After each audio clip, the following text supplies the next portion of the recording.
What is up, people of the internet? It is me, Real American Politics, back and with a new video, and today it is time that we do a post-mortem video of Super Tuesday 7.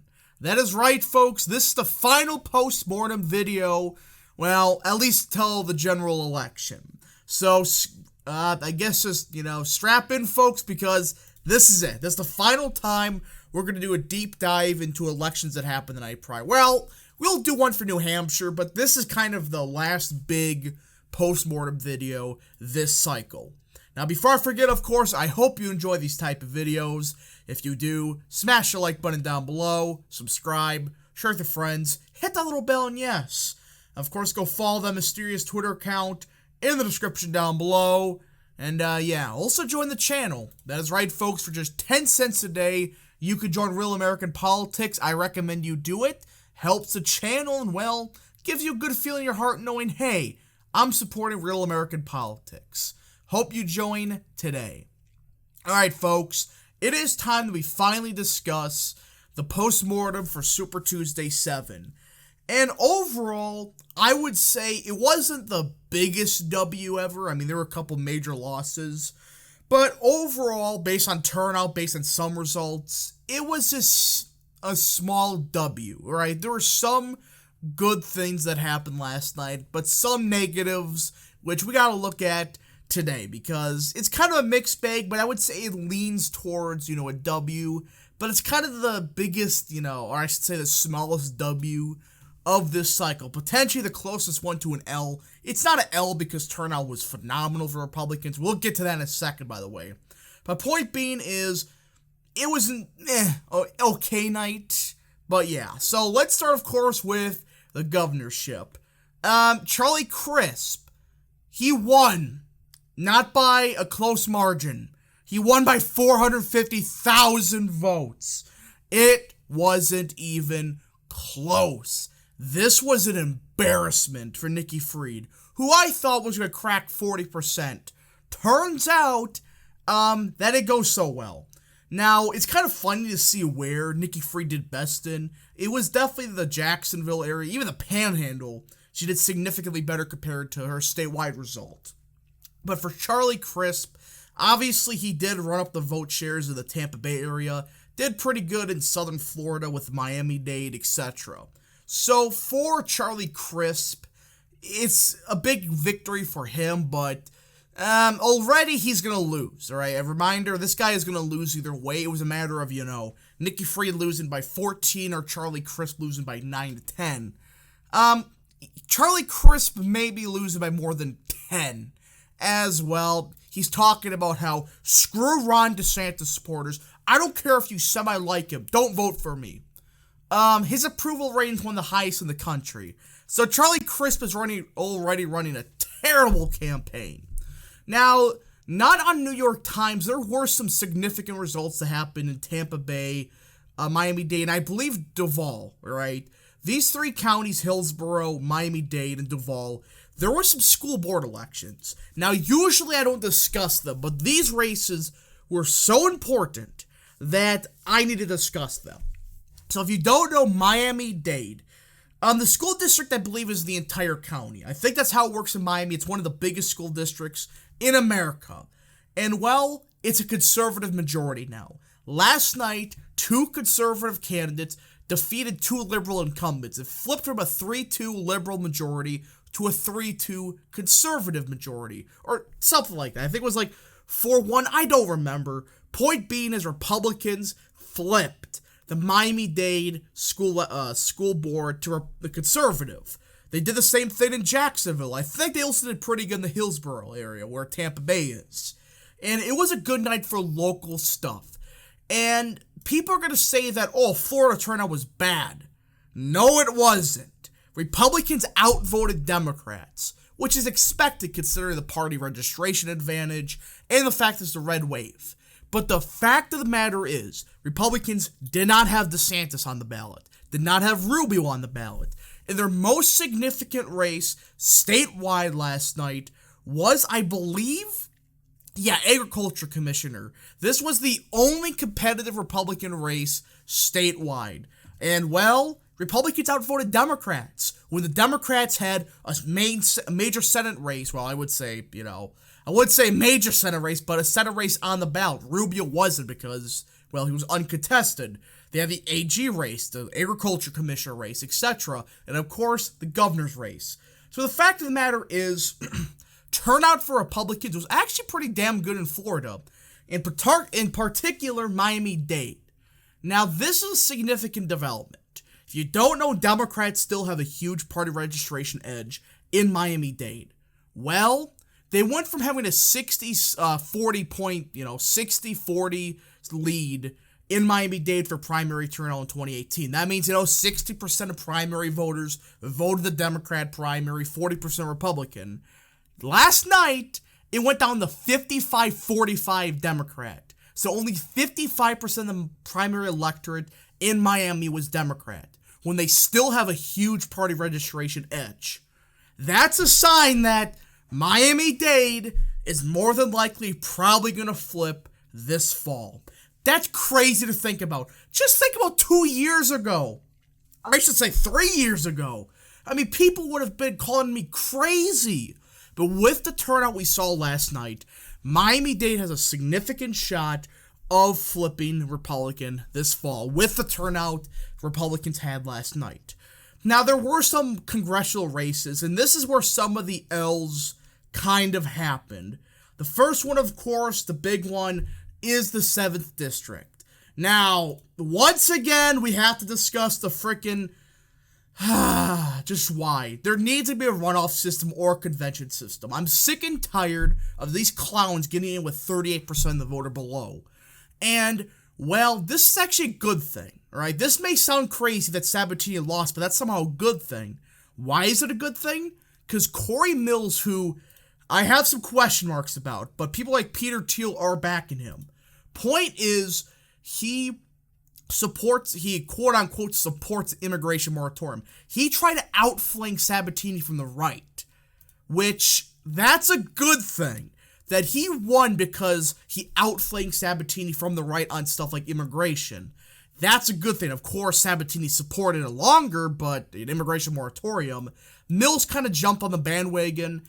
Makes you really wonder. But point being is, the fact that the more right-wing candidate won this race, well, I wouldn't say more right-wing, just more, appealing to the base, like, hey, I'm going to be a hardliner immigration, all of that stuff, is a net positive. But still, Sabatini losing is kind of an L because, well, it's Sabatini. Now, the 11th District, people bash me for not talking about this race. I don't care. Loomer's overrated. That's my opinion on her. I think she's just, I don't know. I have my opinions on her. And Webster's not, great either, but that's that. So that was kind of that for Florida. Kind of a mixed bag. There were some big victories, I guess, for Republicans, down ballot for primaries and stuff. But either way, it was kind of just, good night for local stuff, good night for turnout, kind of iffy for the primaries themselves. Now we gotta go to Oklahoma, because we'll get to New York in a minute. I gotta just let you guys wait. So, Oklahoma had runoffs last night, and the significant one was the Republican runoff. And look at this. Republicans outvoted Democrats, but what is that? 3 times? 3 times the amount? Stop this crap that there's going to be a blue wave, that Republicans aren't enthusiastic. They outvoted Democrats in Oklahoma, which is a Republican state, by over 3 times the amount Democrats got. That's pretty damn good. Now, Markwayne Mullin did win this race, and again, my opinion on him. I don't see him as a downgrade from Inhofe, who I think was a decent senator. I think he's kind of just a lateral move. Like, you go from okay to okay. So hopefully he's learned his lesson. Hopefully with Trump, kind of pushing him to the right, that Mullin is, decent. And he only has to serve for 4 years. So if he is bad, we could get rid of him in 4 years. So T.W. Shannon, I hope eventually runs again. He is better on the issues, in my opinion, But Markwayne Mullin, I hope you do good in the Senate. Hope you are better than you were in the House. And speaking of his House seat, there was a special runoff last night. And this is something that not enough people were talking about, right, in my opinion. And I wasn't talking about either. because I did think of this race. Well, guess what happened? The better candidate won. Josh Breachin, in my opinion, is going to be a household name in a couple years within, the political right. Why? This guy is extremely based on all the issues. Significant upgrade over Mark Wayne Mullen. This is his old seat. And it appears that he's great on immigration, great on trade, great on economics even. And he won. And there's a serious shot. This guy is, kind of one of the better representatives we have. An underrated upgrade. In my opinion, he is potentially going to be, a new Giga Chad on the congressional delegation. Obviously, he's joining the Freedom Caucus. That's a great sign. And I love the fact that one district was able to almost outvote Democrats statewide in Florida. Or I should say Oklahoma. I mean, look at this. 64,000 votes in one district. Democrats statewide, 92,000. What does that say about energy? Oh, the enthusiasm doesn't exist. Shut up. So point being is Oklahoma was overall a good night. And I believe there were some other races.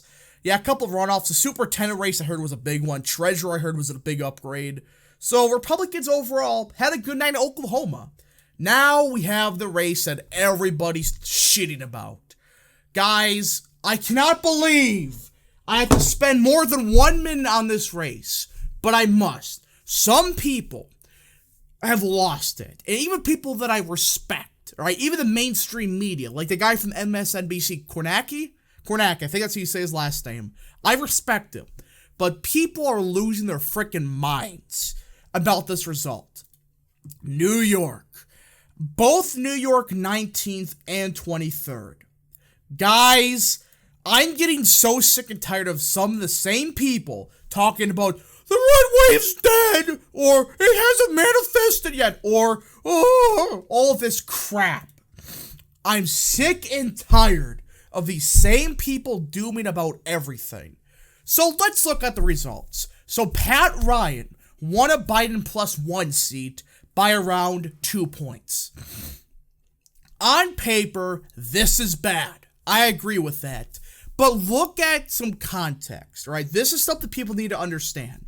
Number one, I hate comparing how presidential candidates do compared, congressional level compared to, representatives. For example, yes, Trump lost the seat by around a point or so, but the Republican in 2020 lost the same seat by 12 points, the exact seat. This is a special election.